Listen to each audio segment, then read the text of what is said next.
Welcome back, everyone. This is the long overdue part 2 of Who They Are and Why They Lie. I thank you for your patience as we worked to complete this. Had a lot of things going on and some setbacks kept happening, but we're here and ready to get started. And so, for those of you who haven't seen part 1, go back and watch it now. Otherwise, a lot of what we're going to talk about isn't really going to make sense. But for those of you who are ready, we're going to go ahead and get started and just recap what we covered in part 1, which was a little bit of who they are in terms of the key players in the game that they have going on, the deceivers, and some of the connections that they have to the heliocentric model, as well as the history of sun god worship. And so, finding out who they are, a lot of people think that it's all about these different secret societies and people keeping this wisdom, and that's partly true, but that wisdom and that knowledge comes from somewhere. In this battle that we're in, like the word told us, and we've seen this verse many times, that it's not against flesh and blood. So we're going to be looking at the spiritual aspect of this warfare because that's where it originated. We're going to go all the way back to creation and then start moving forward from there. So it's going to be some deeper subjects in terms of the spiritual realm. But the word, I'm going to read this verse real quick. It tells us that we wrestle not against flesh and blood, but against principalities, against powers, against the rulers of the darkness of this world, and against spiritual wickedness in high places. Most of us heard this verse growing up and how to protect yourself by putting on the whole armor of the Father. However, we didn't know how serious this spiritual warfare was because, for the most part, I know I'm speaking for myself here, I had no clue what these powers of darkness were, where they got their wisdom, what their plans were, and how much they had deceived the world. And waking up to the truth about creation and how well the powers of darkness have hid it from the entire world really opens your eyes to the fact that they are desperate and they are actually quite wise. And so, where do these powers of darkness come from? We have to analyze that because there is no way mankind could do the things they're doing on their own. We don't live long enough to figure that much out. The people who are doing this are working directly, hand in hand, with the influences of these powers of darkness. That's why the oaths that we looked at in part 1 were so serious. These things show you that they are binding themselves. You even see the word binding right here to these penalties if they are to break their secrecy and become one of us. It's a serious offense, and so they bind themselves, they swear these oaths, and you can go back and watch it if you forgot what those were, because I'm not going to read those graphic words, the things that they agree, especially in the Jesuit oath, to do to the heretics. It is so sad, the things that they speak out loud when they are becoming one of these members. And so they have to be devout, but that wording, like I said, relates to the wisdom of the fallen, because when you go back to the book of Enoch and you learn what the fallen were doing, the very first thing they did was they swore an oath, and they used the exact same terminology, binding ourselves right there. And so every time you sign a contract, you'll hear them say, "This is a binding contract." This is something that we borrowed from the wisdom of the fallen, these binding oaths and contracts, where they are binding themselves to a mission and agreeing to suffer the consequences together. If one of them goes down, they all do. And for those of you who aren't familiar with this oath that I'm looking at here, this is from the book of Enoch. I highly suggest you read it. It's extremely fascinating, the things you hear, and it fills in a lot of the missing pieces that answers the questions as to how the world became so corrupt before and after the flood. And we're going to be looking at both of those aspects, before and after. This is before the flood and before the world became as corrupt as it was and needed to be cleansed. And so the watchers came down to Mount Hermon, and this is their pact, or their oath. It says, "Let us all swear an oath and all bind ourselves," just like the Masonic oath, "by mutual imprecations," or that word just means spoken curse, "not to abandon this plan, but to do this thing." And so they all swore, it tells us, and they bound themselves together by mutual imprecations upon it. And they were in all 200. who descended in the days of Jared on the summit of Mount Hermon. And so that was what they were doing, binding themselves for a purpose. And it doesn't tell you what that purpose was, it just says that they plan to do this thing. And so, what was this thing they were mentioning here in the oath? Well, all you have to do is look back at what happened after they made this oath, and they began corrupting all flesh and doing this in many different ways. They taught us all sorts of things like how to make weapons of war. And now that you have these weapons of war, what is the egos of men going to do? Go out, conquer, murder, kill, do all the things that are against the Father's commands: godlessness, fornication, enchantments, root cutting, astrology, lawlessness, things that are returning now, things that are really big in the world and promoted, like the smiting of infants in the womb. We call it abortion now. It's not a new trick, it's something the enemy's been using for a long time. And so, revealing eternal secrets, which they thought they had all of the deep ones, but they didn't. There were things they did not know, and the Father kept from them for a reason, so that the events you see later on with the Messiah could happen. But they revealed eternal secrets to mankind. And it says here, which men were striving to learn. They wanted to know these things. When you look at the New Age religions and things going on now, people are wanting to learn that. They see it as this great wisdom, and it is wisdom, but it's the wisdom of the fallen, and it's meant to cause you to perish. It is not good for you to be lured in by that. But just like in the garden, that cunning serpent knew how to get Eve to break what the Father had commanded them. And what was it about the lie the snake told that made them want to eat of this fruit? Well, it was that same wisdom luring them in. You're going to be wise if you do this. And the serpent even said, because God knows that in the day ye eat thereof, then your eyes shall be opened, and you shall be as gods, knowing good and evil. So this was that lure pulling you in. Oh, you're going to be so wise. You're going to know good and evil. Right now, you just know good. And so that tempting was there. She gave in, and then Adam gave in. And in that day, he died. And I remember reading that and thinking, you know, Adam didn't die the next day. He woke up, and he moved on. He had kids. All these things happened. He didn't die that day. So why did the Father tell him he would if he ate of this fruit? Well, Jubilees, just to give some of you an answer that have had that same question, in chapter 4 answers this really well. It says, and he lacked 70 years of 1,000 years. This is when he died. So when he died, he lacked 70 years of 1,000 years. For 1,000 years are as one day in the testimony of the heavens. And therefore was it written concerning the tree of knowledge, on the day that ye eat thereof ye shall die. For this reason he did not complete the years of this day, for he died during it. To me, that makes a lot of sense. So he did not complete that day. And if you look at the timeline we're on now, with 1,000 years being a day, or a day 1,000 years, it's interesting because we're approaching the seventh day, which is significant if you've read the creation story. So, a really cool way to look at it there. But that was sort of the first downfall of man. But the wisdom of the fallen we're talking about comes from those watchers, and they corrupted the entire world. Like we said earlier, we needed a flood. And I say the entire world, there was Noah and his family. Those were the only ones that made it out. And so, how did that wisdom of the fallen return? You have a flood, clean start, everything should be good, right? I would think so. However, there are several ways the wisdom of the fallen returned, and one of those has to do with what they produced when they were here. Because when they were in the world and they were disclosing these things, they taught them to their sons. Who were their sons? That's a big deal. So we're going to take another look back in the book of Enoch at what it tells us they did around the time they were making the pact that we looked at. It says, and the angels, the children of the heaven, saw and lusted after them, talking about women, and said to one another, come, let us choose wise from among the children of men, and beget us children. And all the others together with them took unto themselves wives, and each chose for himself one. And they began to go in unto them, and to defile themselves with them.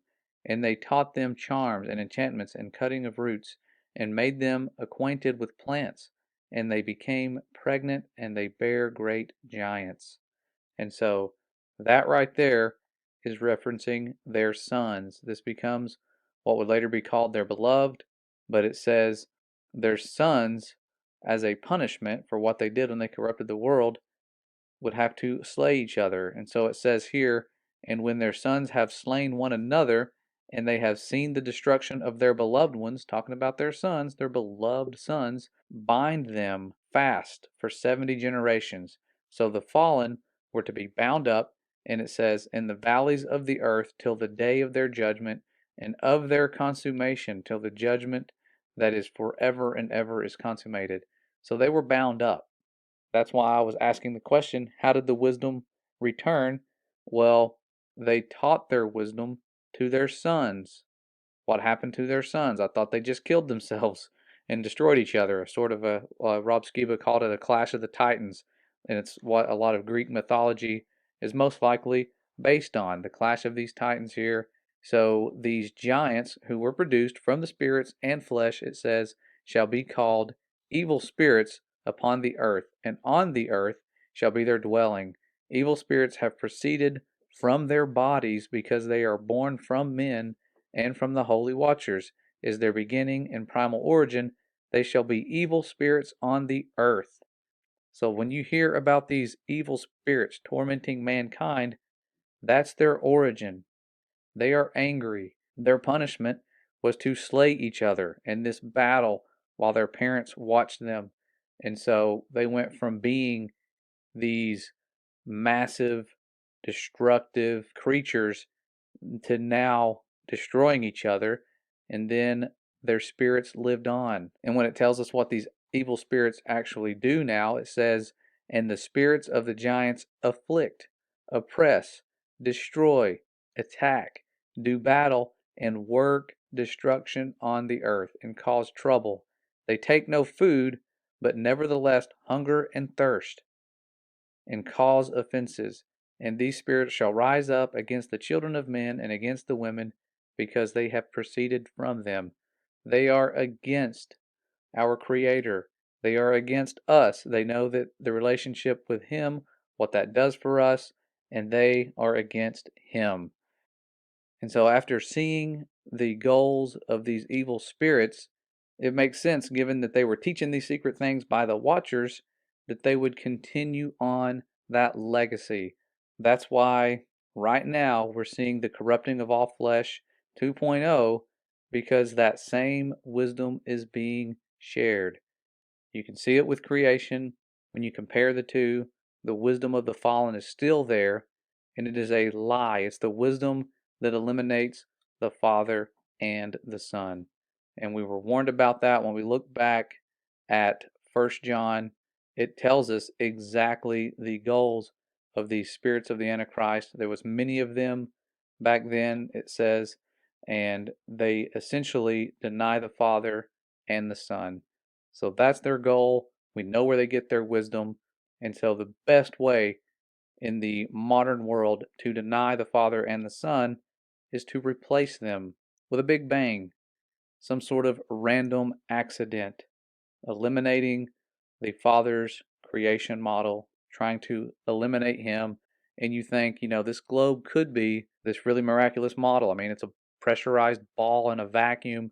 Yeah, that's pretty cool, but the story they give behind that, the words that they use to name that model, the numbers that they have buried deep within it, all of these paint a different picture, because the Word, according to the wisdom of the Father, our world is created. It's immovable. It has a firmament that's mentioned as the only structure that took an entire day to create. And it's the second day of creation. It's a big deal. And so all of this wisdom and the contrasting wisdom is why these unclean spirits would use people who are devout, taking oaths, just like the Watchers did. They learned from them. They saw that.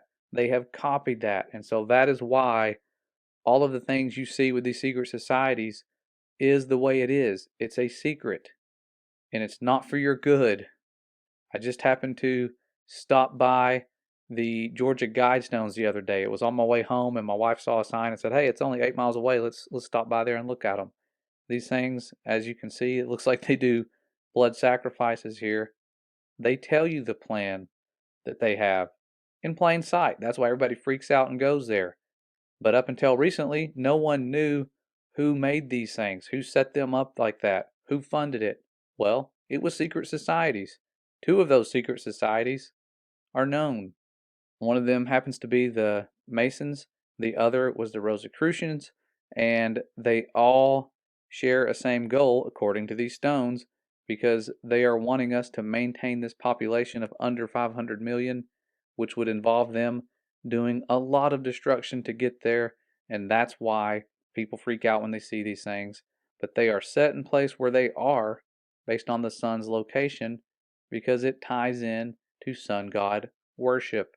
Whoever put these up knows that the world is stationary. That's why there's a hole drilled into this thing where you can see the pole star, Polaris, the North Star, year round. If you look through this hole, it's a massive stone with a little tunnel bored through it, and you can see that star all year round.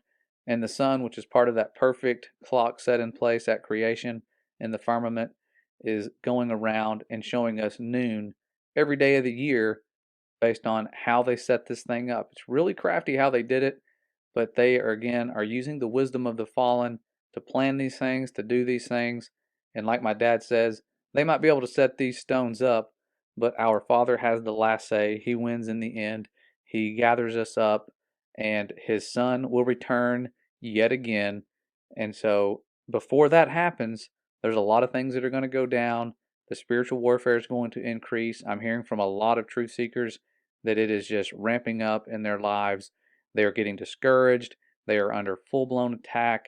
We've experienced some of the same things here. That's why it's taken us so long to get part two out. But the persecution is not that bad yet where we are. I know it's going to get worse. Just take joy in that. It's hard to say that. But the warfare is real. And these powers of darkness we were told about are doing the things that we were warned about, and that is why we see the things we see when we look at those who rule over us. They put those symbols everywhere. And like the book of Jubilees told us in the very beginning, that they will make to themselves high places and groves and graven images, and they will worship each his own graven images so as to go astray, and they will sacrifice their children to demons and to all the works of the error of their hearts. And so they have done exactly that. They even call the place where all the world powers go Bohemian Groves. It is a grove. They're graven images. They even put those graven images in the layout of their domains where they rule over the rest of us and create these phony titles and powers and authorities that everybody submits to. But they do things the way they do for spiritual reasons. That's why there's a broken pentagram right there in the middle of DC.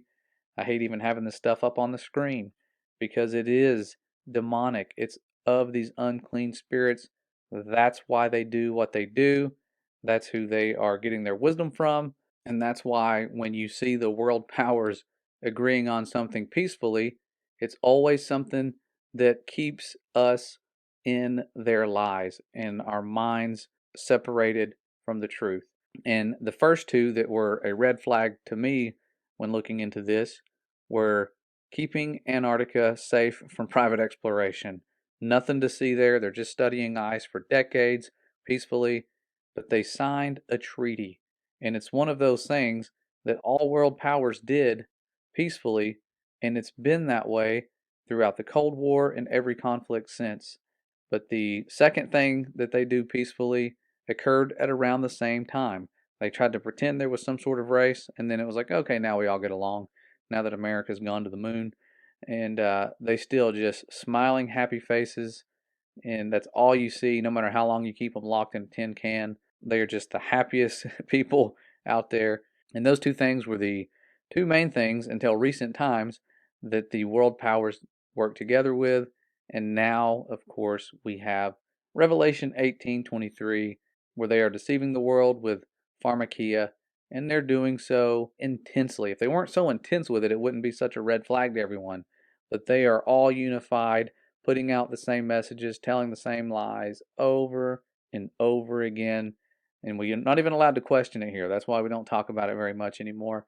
But the powers that shouldn't be are unified in three things, and they aren't doing so based on their own will. It is the will of those unclean spirits, and prophecies must be fulfilled. We know who wins in the end. Trying to corrupt all flesh is not going to work out for them. It's not going to save them. And for those of you who are waking up to this, be thankful that we have a way out. The Father is calling us out of Babylon and out of Egypt yet again. And it's time to turn to Him and use that example He gave us with His Son to do His will. And when you're in those situations where you're about to endure persecution and you don't want to, but it's inevitable, just say those same words that we were taught by the Messiah when He lived out the example He gave us and said, "Thy will be done." Because it's the toughest thing we can say sometimes. A lot of you right now are having to say that in order to do the right thing. So pray for those who are enduring the persecution. A lot of the people I know in Canada that we are hearing from suffering, wars breaking out as we speak. Just pray for those people. And, iron sharpens iron, they say. Keep building each other up. We need to really be here for each other in these last days because these times are serious, as you can see, and it's time to pursue learning and understanding what we're up against, because if we don't, we're not going to be as serious about putting on that full armor. And that full armor, as we are told, that what's important with that armor above all is taking that shield of faith. And faith means trust. And I'm speaking from experience. When the Father healed me, the last words I was able to speak before His power just consumed me and His love and His mercy and His grace overwhelmed me, the last words I said was, "I trust you." And after I spoke those words, He lifted me up, healed my broken heart, showed me why I was hurting, and just restored so much clarity. Everything made sense. It was just this peace and love that I can't comprehend or put into words. When they say joy unspeakable, that's what it is. You can't speak about it. You want people to experience. All of those of you out there who are hurting and being lied to by these unclean spirits that you're worthless, that the Father doesn't want time with you, those are lies. So ignore those lies of these unclean spirits. Go outside. Know that the same Father who put that firmament where it is on day 2 and created this world wants time with you. And we have free will. He's given us that. Bad things are happening. And it's all because we chose death and these unclean spirits are at work. So stay prepared. Put on that full armor. Know what we're up against, and I hope you guys receive this well.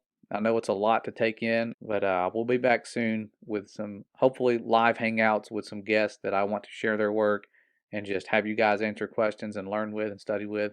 But thank you for your patience. I love you guys. You guys are awesome. Stay safe and stay ready.